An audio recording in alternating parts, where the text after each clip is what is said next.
Hola, sóc la Carla i avui ens endinsem a una de les vies ferrades més especials de Catalunya. Sí, ho has sentit bé. Ens endinsem perquè passarem per una cova a l'interior de la muntanya que no ens deixarà indiferents. I per cert, recordeu portar frontal. Som-hi! Per aparcar tenim dues opcions. Just aquí a la carretera o al final d'aquest camí al peu de la via ferrada. Des de la carretera hi ha uns 15-20 minuts a peu que ens ajudaran a preparar el cos per començar el nou repte d'avui. Veurem que ens apropem a la via ferrada quan ja veiem aquesta cinglera, que és la que resseguirem durant tot el recorregut. I ja hem arribat a l'encreuament on s'indica d'aquesta forma la via ferrada va cap a la dreta. Avui veureu que he vingut acompanyada perquè m'ajudin a gravar i, òbviament, que sempre és millor anar acompanyat quan fas una via ferrada. I ara pugem per aquest caminet que ja arribarem fins a la pedra. Una de les coses que fa més especial aquesta via ferrata no només és el seu recorregut i el pas per la cova, sinó a l'indret on es troba. Som al cor de les muntanyes de Prades, un indret protegit on, amb una mica de sort, podem arribar a veure alguna àliga o inclús algun cabirol per aquí al bosc. Aquí tenim el cabirol, no l'àliga. Com que en aquesta cinglera dona el sol tot el matí, recordeu sempre de portar crema de sol i molta aigua. Com és habitual, just a l'inici trobem un mapa de la ferrada amb una breu explicació. I també aquí ens adverteixen de que no és una via ferrada per iniciació. Des d'aquí veiem el primer tram que puja per aquesta paret i arriba al primer pont nepalí, a sota d'aquesta roca. És xulíssim.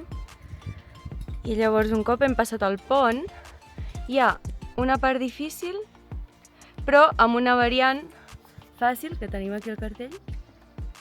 I és difícil perquè hi ha un petit desplom, però de seguida enllaça una variant amb l'altra. La fàcil va per aquesta cadena de la dreta i la difícil puja per les escales. I ja comencem a apreciar aquestes espectaculars vistes aèries des de just el primer tram de la ferrada i ens acompanyaran fins al final, excepte el tros de la cova. Allà potser inclús passem una mica de fred dins la muntanya. Un cop superada la primera pujada de la via ferrada, es tracta d'anar vorejant tota aquesta cinglera, amb alguns passos que requeriran de més força, altres que requeriran de més tècnica i d'altres que inclús ens podran semblar més facilets. Tots aquests puntets grocs que veieu a la càmera és perquè va ser pentinada per un dels arbres que hi ha per aquí a la pedra. I llavors es va omplir de pol·len. Recordeu que per més seguretat, als mosquetons és important que un estigui cap a dins i l'altre cap a fora. Sort que tinc un bon acompanyant que em va recordant totes aquestes normes de seguretat. Doncs ja arribem al primer escape, que puja per aquestes escales d'aquí i ens portarà fins al camí de retorn de la via ferrada.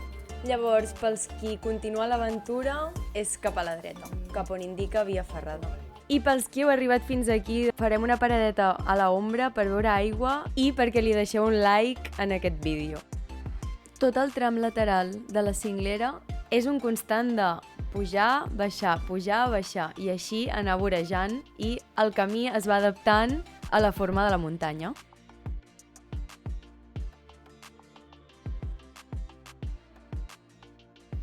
Bueno, i ens trobem amb el segon i últim pont del recorregut d'aquesta via ferrada. Després del pont, última pujada forta, acabant amb un petit sostre que serà tot un repte.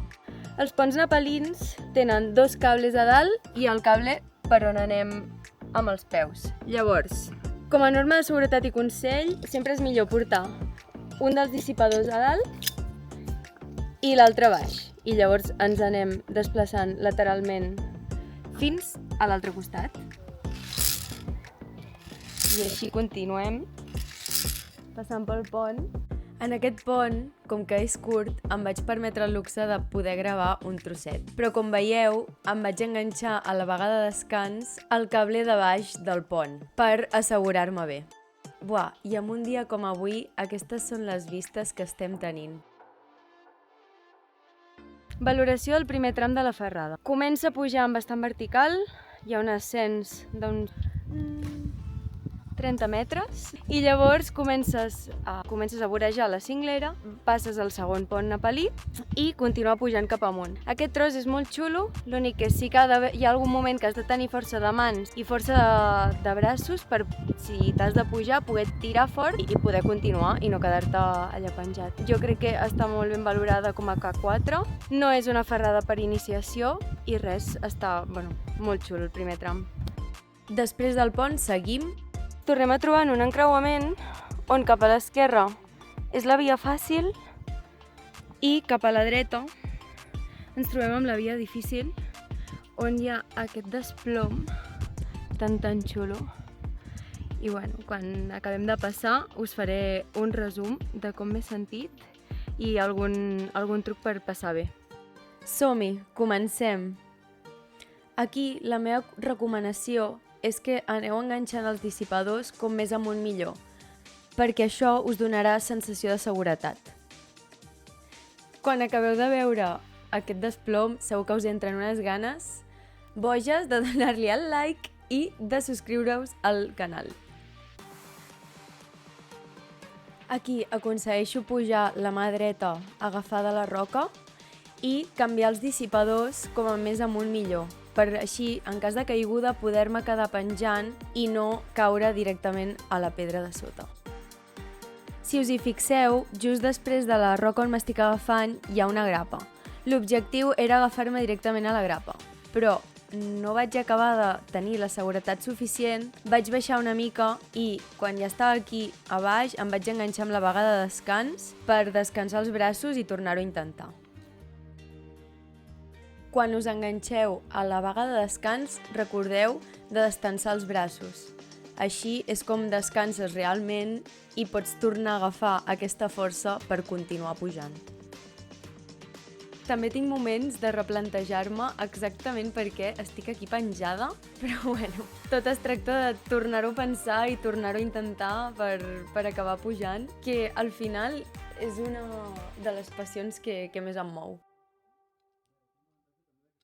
1, 2 i 3, desenganxem la vaga i cap amunt.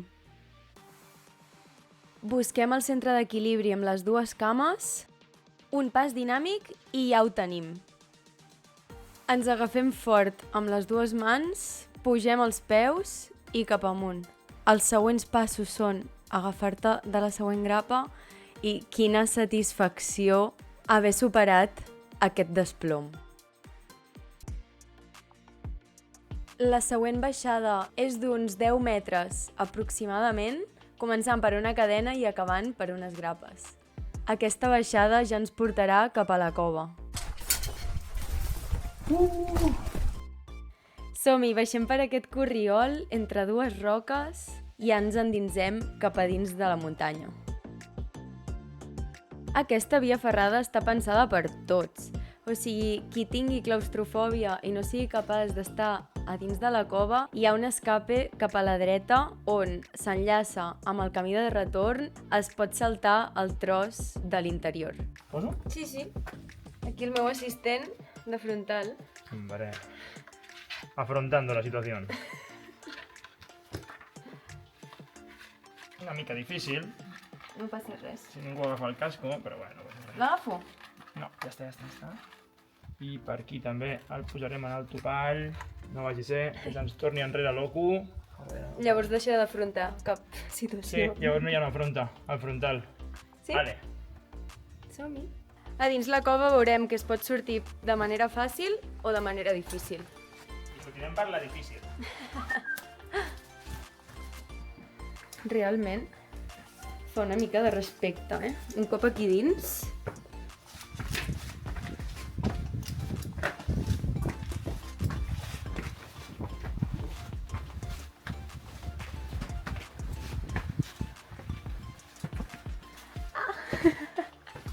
Hola!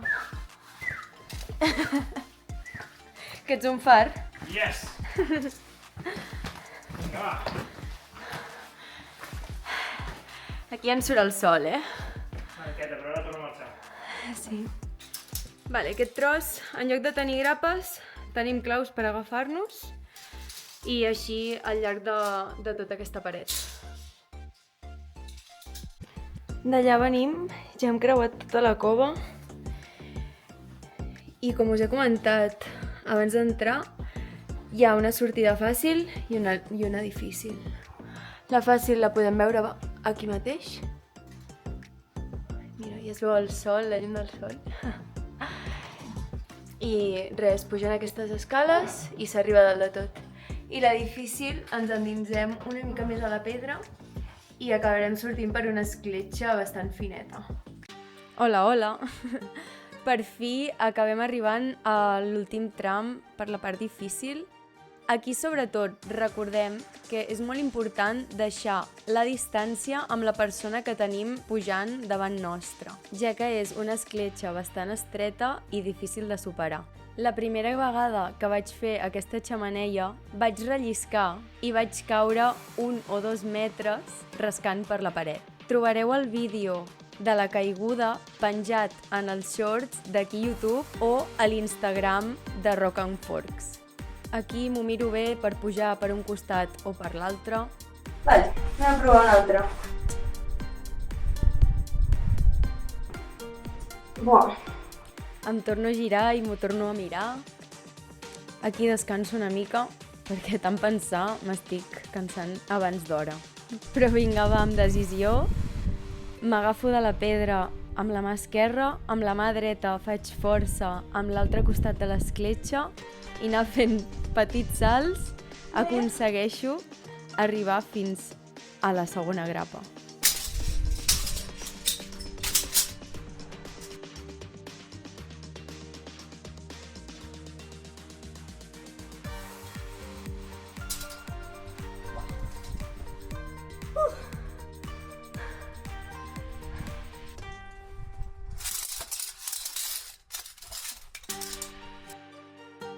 Amb l'emoció de sortir i se m'obliden de canviar-los i em quedo com allà encallada amb moltes ganes d'arribar fins a dalt. Veieu quines vistaques tan xules tenim des de la sortida i al final de la via ferrada Benes de Rojalons.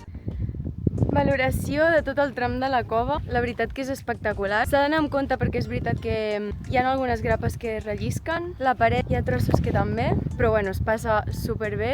Llavors la part fàcil puges més directa, la part difícil et fiques a dins de la cova i llavors surt per una escletxa completament vertical on tens poquetes grapes i has d'anar jugant en agafar-te dels trossos de paret o anar-te agafant de les grapes i anar fent forces cap als laterals per no cap a baix. Però bueno, a part de ser una part molt tècnica, és molt xula i si teniu una mica d'experiència d'escalada en roca és bastant recomanable. És una combinació molt bona. Un cop sortim del tram subterrani, el camí és molt més amable i inclús podeu aprofitar per fer alguna paradeta per menjar alguna cosa o beure alguna cosa. El retorn el fem seguint aquestes fites i unes fletxes platejades, que no entenc que són del mateix color de la pedra. Però bueno, no té pèrdua. El camí està molt ben marcat i senyalitzat i cap a baix hi tornarem a l'inici de la ferrata, en forma circular. Però no penseu que allò d'anar per la roca s'ha acabat. Ens toca grimpar una mica cap a baix. Jump!